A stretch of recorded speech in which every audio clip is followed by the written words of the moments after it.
क्षेत्रों में बढ़ते हैं आगे। जब बात देश के भविष्य की हो तो खड़ा भी देश को ही होना पड़ता है और बहुत जरूरी है। लेकिन देश के सिस्टम में जब लीकेज इतनी ज्यादा बढ़ जाए कि कोई भी परीक्षा, कोई भी पेपर बिना लीकेज या फिर बिना अड़चन के ना हो पाए, तो देश के उसी भविष्य पर सवाल खड़े होने लगते हैं, जो कि लाजमी भी है। एनटीए की खामियों और नीट में लगातार लीकेज पर सुप्रीम कोर्ट ने सख्त तेवर दिखा दिए हैं। इसी से जुड़ी हुई बड़ी ब्रेकिंग आपको बता दें, जहां पर नीट पर सुप्रीम कोर्ट की सरकार को बड़ी फटकार सामने आई है। पेपर लीक पर सुप्रीम कोर्ट की फटकार के बाद में एक्शन में सरकार नजर आ रही है। नीट परीक्षा को फुल प्रूफ बनाने की फुल ऑन तैयारियां देखने को मिल रही है। सुप्रीम कोर्ट ने फुल टाइम मॉनिटरिंग सिस्टम बनाने के निर्देश दिए थे सरकार को। वहीं एनटीए ने हलफनामे में सुप्रीम कोर्ट को परीक्षा को लेकर जानकारियां भी साझा करी थी, जहां पर सॉलिसिटर जनरल की ओर से पीएम नरेंद्र मोदी की निगरानी में परीक्षा की बात सुप्रीम कोर्ट में कही गई। तो वहीं एनटीए की ओर से परीक्षा को लेकर की जा रही तैयारियों के बारे में जानकारी साझा की गई थी। एनटीए ने सुप्रीम कोर्ट को यह बताया था कि जीरो एरर, टेम्पर प्रूफ और साथ साथ में डिस्क्रिपेंसी फ्री बनाने की तैयारी पेपर्स को की जा रही है। ऐसे में नीट को लेकर लगातार अब एक्शन में सरकार नजर आ रही है, क्योंकि पेपर लीक एक बड़ी समस्या, एक गंभीर समस्या जो कि पहली बार नहीं हुई है। देश भर में उबाल पेपर लीक को लेकर देखा जा रहा था।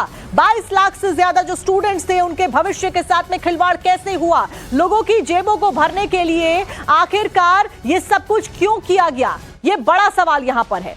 ऐसे में नीट पर सुप्रीम कोर्ट बहुत ज्यादा सख्त नजर आ रहा है। परीक्षा को लेकर एनटीए की क्या कुछ तैयारी है, इसे बताने से पहले आपको बताते हैं कि नीट पेपर लीक पर सुनवाई के दौरान आखिरकार सुप्रीम कोर्ट ने क्या कुछ टिप्पणियां करी हैं और कैसे सुप्रीम कोर्ट इस पूरे मामले को लेकर बहुत ज्यादा सख्ती बरत रहा है और आने वाले समय में बेहतरी की ओर देख रहा है। बार बार पेपर लीक क्यों हो रहा है, सबसे बड़ा सवाल सुप्रीम कोर्ट की तरफ से किया गया। आपने फुल प्रूफ सिस्टम का भरोसा दिया था, वो फुल प्रूफ सिस्टम आखिरकार कहां है, ये कोर्ट के द्वारा कहा गया। वहीं राधाकृष्णन पैनल की सिफारिशों का क्या कुछ हुआ, उसके ऊपर क्यों नहीं काम हुआ, सिफारिशें लागू की जा रही हैं या फिर नहीं, कोई निगरानी इसकी कर भी रहा है या नहीं, ये सवाल सुप्रीम कोर्ट की तरफ से किया गया। इसी के साथ में कौन से व्यक्तिगत कंधे जिम्मेदार हैं, जवाबदेही तय करनी होगी।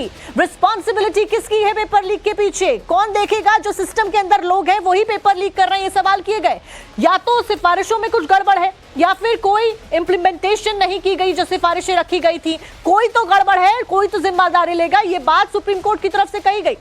भाई सुप्रीम कोर्ट ने यह भी सख्त तेवर दिखाए और कहा कि मौजूदा सिस्टम बदलना होगा। 2024-2026 जैसा लीक फिर से ना हो पाए, इसकी गारंटी देनी होगी। यूपीएससी में पेपर लीक नहीं होता, एनटीए को सीखना चाहिए यूपीएससी से, यह उदाहरण भी सुप्रीम कोर्ट के द्वारा दिया गया, क्योंकि पूरा मैटर सुप्रीम कोर्ट में है। तो सुप्रीम कोर्ट बहुत ज्यादा सख्त नजर आ रहा है, और हो भी क्यों ना, क्योंकि 22 लाख स्टूडेंट के भविष्य का सवाल है। यहां पर अभिभावक परेशान है, बच्चे परेशान है, पेपर लीक होने की वजह से पूरे सालों साल की मेहनत के ऊपर पानी फिर गया और इसकी कोई जिम्मेदारी लेने को तैयार नहीं है। यही कारण है कि ये तेवर सुप्रीम कोर्ट की तरफ से दिखाए गए हैं। यूपीएससी का बाकायदा उदाहरण दिया गया है और यह कहा गया है सुनिश्चित किया जाए कि आने वाले समय में इस तरीके की कोई भी गलती ना हो। गौरव श्रीवास्तव हमारे साथ में, हमारे सहयोगी लाइव जुड़ गए हैं। गौरव का रुख कर लेते हैं। गौरव, ज्यादा जानकारी दीजिए, इंप्लीमेंटेशन आखिरकार कैसे होगा, एनटीए को जिम्मेदारी लेनी पड़ेगी, यह बात स्पष्ट है और सुप्रीम कोर्ट के इस कड़े रुख के बाद में तो यह जाहिर भी हो गया है। बिल्कुल, देखिए सुप्रीम कोर्ट ने कहा, जो जानकारी मिली कि 2024 के पेपर लीक के बाद जो है एक एक्सपर्ट कमेटी बनाई गई थी, उसके बाद 2026 में भी लीक हो जाता है।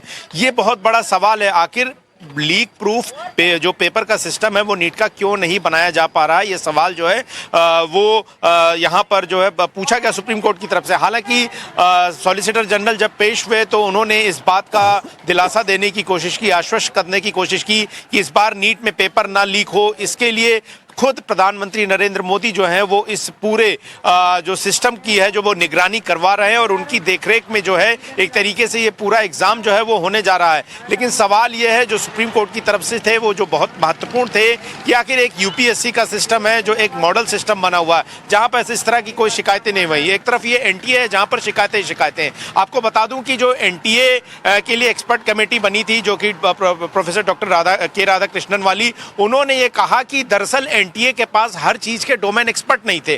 डोमेन एक्सपर्ट यहां से समझने वाला यह है कि जब पूरे सिस्टम को डिजिटाइज किया गया, पेपर का ट्रांसपोर्टेशन, प्रिंटिंग, ये तमाम जो अलग अलग पहलू होते हैं उनके लिए उस तरह के एक्सपर्ट ही मौजूद नहीं थे। और उन लूप होल को सुधारने की कोशिश अब जो है वो एनटीए कर रहा है, जो कि पहले कर लेना चाहिए था।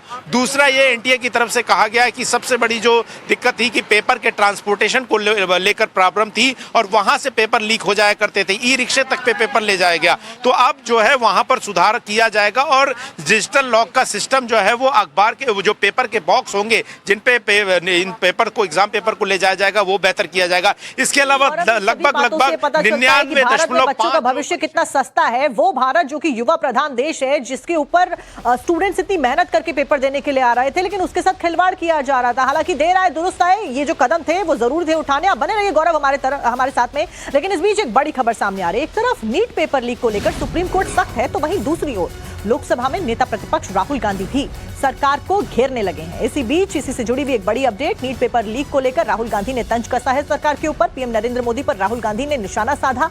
लीक के मामले की भी पीएम ने निगरानी की और एसजी के सुप्रीम कोर्ट में जवाब पर राहुल गांधी का ये तंज सामने आया है।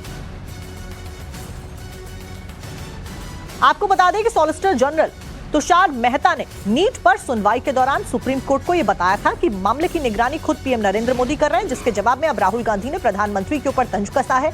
इससे पहले राहुल गांधी ने नीट छात्रों के साथ में मुलाकात का वीडियो भी जारी किया था, जिसमें उन्होंने लिखा था कि नीट के स्टूडेंट से मुलाकात में एक बात बिल्कुल साफ हो गई है, भारत का युवा नरेंद्र मोदी पर भरोसा नहीं करता है। राहुल के मुताबिक स्टूडेंट्स ने उन्हें ये बताया कि पेपर व्हाट्सएप और टेलीग्राम पर खुलेआम बिक रहे हैं, किस कीमत पर बिक रहे हैं, कौन खरीद रहा है, माफिया कैसे काम करते हैं, ये सब इन बच्चों को पता है, राहुल गांधी ये कहते हैं। राहुल ने आगे कहा कि स्टूडेंट्स का एक ही सवाल था इस दौरान कि जो हमें पता है वो सरकार और संस्थाओं को क्यों नहीं पता है। सच तो यह है कि ये बच्चे सरकार से बेहतर जानते हैं कि इस सड़ी हुई व्यवस्था को कैसे ठीक किया जा सकता है। बाकायदा ये पोस्ट भी हम आपको साइड में दिखा रहे हैं, देखिए कि कैसे राहुल गांधी ने तंज यहां पर कसा है, प्रधानमंत्री को आड़े हाथों लिया है, क्योंकि वो स्टूडेंट्स के साथ में मुलाकात करके आए, जो कुछ भी उन्हें स्टूडेंट्स ने बताया उसी के ऊपर वो अपनी टिप्पणी करते हुए नजर आए।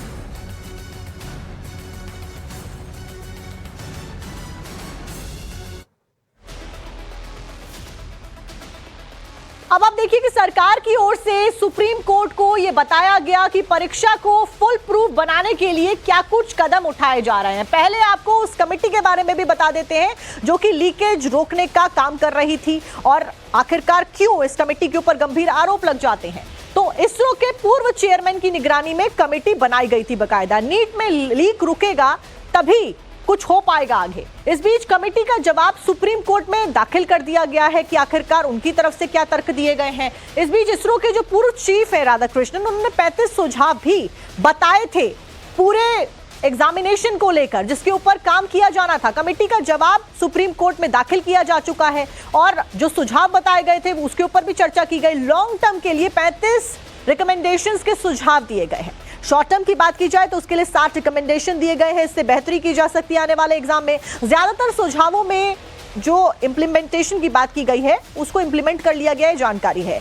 अगले महीने होने वाले री नीट में अमल किया जाएगा इन सभी सुझावों को जो कमेटी के द्वारा बनाए गए हैं। कमेटी ने एनटीए को मजबूत करने की सलाह भी दी है, क्योंकि जितने भी आरोप लगे हैं वो एनटीए के ऊपर ही लग रहे हैं। एनटीए की जो दिक्कतें थी, जो गड़बड़ उनकी तरफ से की गई, उसी फ्लॉस का जो बेनिफिट था वो उन लोगों ने उठाया जो कि काम कर रहे थे पेपर सेटिंग में। कमेटी ने इस बीच ये पाया रिसर्च के दौरान कि एनटीए के पास में एक्सपर्ट्स डोमेन था ही नहीं। कमेटी के पास में जेईई के लिए एग्जाम कराने वाले एक्सपर्ट्स थे, पेपर के ट्रांसपोर्टेशन में परेशानी थी और इसी के ऊपर काम करना बहुत ज्यादा जरूरी है। जो ट्रांसपोर्टेशन होता था वो उस तरीके से नहीं किया जाता था, इस वजह से जो पेपर था वो लीक हो पाया, जिसको कमेटी ने अब दूर किया है। गौरव, और क्या कुछ जो बड़े बदलाव हैं वो अभी जो री नीट का पेपर होने वाला है उसमें दिखने वाले हैं? देखिए, बड़े बदलाव ये देखने को मिल सकते हैं कि जो इस मामले में अभ्यर्थी हैं, कोशिश की जाएगी कि उनके शहरों में ही उनको जो है वो एग्जाम सेंटर मिल जाए और उन्हें बहुत ज़्यादा ट्रैवल ना करना पड़े। कोशिश ये भी की गई है कि जो तकरीबन 99.5 जो सेंटर है वो सरकारी केंद्रों पर रखे गए हैं। सिस्टम ये भी रखा गया है कि इस बार डीजी एग्जाम की व्यवस्था होगी, यानी कि जो अभ्यर्थी हैं उनका जो है वो ऑथेंटिकेशन, उनकी आईडी का जो है वो आइडेंटिफिकेशन हो और उसके लिए आधार के बायोमेट्रिक का इस्तेमाल किया जाएगा डिजी लॉकर के जरिए, ताकि कोई और एग्जाम देने ना आ पाए। जो सबसे बड़ी समस्या जिस बात को लेकर बार बार कहा जाता रहा है कि वो लोग जो कोचिंग चलाते हैं, जो दूसरे कामों में संलग्न है, वो कहीं भी पेपर बनाने, पेपर सेट करने की प्रक्रिया में ना हो। हमने देखा कि इस बार भी जो गिरफ्तारी महाराष्ट्र से हुई और इसके अलावा जो लातूर, जो महाराष्ट्र का हिस्सा है, वहां पर तमाम जो कोचिंग संचालक है उनकी भूमिका सामने आई। कहीं पर कोई पेपर सेट करने वाली जो एक्सपर्ट डोमेन की महिला थी, टीचर थी, वो जो है कोचिंग भी चलाती थी और उसने अपने बच्चों को क्वेश्चन पेपर लीक किए। तो ये क्वेश्चन पेपर लीक के में जो अलग अलग किरदार हैं उनको कैसे रोका जाए, उनको अकाउंटेबिलिटी कैसे तय हो, क्योंकि ये जिम्मेदारी सबके कंधों पर है। सुप्रीम कोर्ट ने कहा और बहुत ही सेंसिटिव इशू है। तकरीबन 22 लाख छात्र एग्जाम देते हैं, ऐसे में हर एक वो व्यक्ति जो इस पूरे एग्जाम को कंडक्ट कराने से जुड़ा है वो कहीं से भी पेपर लीक में हिस्सेदार ना बने, वो उसकी जिम्मेदारियां कैसे की जाएं, ये सारी बातें जो है वो साफ की हैं। लेकिन अब सवाल ये है कि जो दिलासा पेपर लीक, क्या ये जो कमेटी है जिसका गठन किया गया है वो रोक पाएगी, ये भी अभी सवाल बरकरार है, क्योंकि अभी जो इंप्लीमेंटेशन की जा रही है उसका जो एग्जाम्पल है वो देखने को नहीं मिला। गौरव, वो बने रहिए हमारे साथ। लेकिन इस सब के बीच में आपको बता दें कि जिस राधाकृष्णन कमेटी का जिक्र सरकार की ओर से सुप्रीम कोर्ट में किया गया है, उसके सुझावों को लेकर सुप्रीम कोर्ट ने भी टिप्पणी की थी। आखिर क्या है ये कमेटी और कैसे ये काम कर रही है, ये भी आपको समझाते हैं, समझने की कोशिश करते हैं। तो शिक्षा मंत्रालय ने जून 2024 में ये जो कमेटी है इसको बनाया था, सुझाव देने के लिए यहां पर इस कमेटी को बनाया गया था। इसी के साथ में ये जो कमेटी है, इसरो के पूर्व अध्यक्ष राधाकृष्णन की अध्यक्षता में इस खास कमेटी का गठन किया गया है। कमेटी ने अक्टूबर 2024 में सरकार को अपनी रिपोर्ट भी सौंपी थी, जिसमें तमाम चीजों का जिक्र बकायदा किया गया था। एनटीए की व्यवस्था को मजबूत बनाने के बहुत सारे सुझाव दिए गए थे और 2024 में ही ये सुझाव दे दिए गए थे। अब सवाल यहां ये उठता है कि आखिरकार क्या उन सुझावों को इंप्लीकेट नहीं किया गया था। राधाकृष्णन हाई लेवल कमेटी ने 101 कुल मिलाकर सुझाव दिए थे, जिससे बेहतर किया जा सकता है पूरे एग्जामिनेशन सिस्टम को। 14 नवंबर साल 2024 को हाई पावर्ड स्टीयरिंग कमेटी भी इसी को लेकर बना दी गई थी, सुझाव देने को लेकर। हाई पावर्ड स्टीयरिंग कमेटी सुझाव लागू करने की निगरानी भी कर रही थी। देश भर में राज्य और जिला स्तर पर कमेटियां इसी के तहत बनाई गई थी, जो कि मॉनिटरिंग करें, सुझाव दें। नीट 2026 के वक्त देश में 621 कमेटीज काम कर रही थी। बड़ा सवाल यह कि इतनी कमेटी बनने के बाद में, इतना काम होने के बावजूद भी पेपर कैसे लीक हो गया जब सुझाव दे दिए गए थे। कमेटी में प्रशासन, पुलिस और एनटीए के अधिकारी भी बकायदा शामिल किए गए थे, उसके बाद भी पेपर लीक हो गया। परीक्षा केंद्रों की सुरक्षा और व्यवस्था सुनिश्चित करने की जिम्मेदारी अब इसी कमेटी के ऊपर, इन्हीं लोगों के ऊपर थी। इसी के साथ में आपको यह भी बता दें कि एनटीए में बड़े स्तर पर बदलाव किए गए थे। इस कमेटी के गठन के बाद में 16 नए जो पोस्ट थे वो भी एनटीए को लेकर बनाए गए थे, ताकि किसी भी तरीके की जो टेस्टिंग है उसमें कोई दिक्कत परेशानी ना आ पाए। उसके बावजूद पेपर लीक हो जाता है, यही सवाल बड़े खड़े करता है। 22 लाख स्टूडेंट का जो भविष्य है उसके साथ में खिलवाड़ होता है। हालांकि अब जो कमेटी ने काम किया है उसके आधार पर आने वाला जो री नीट एग्जाम है उसमें कितने बदलाव देखने को मिलते हैं, ये देखना बहुत ज्यादा महत्वपूर्ण होगा।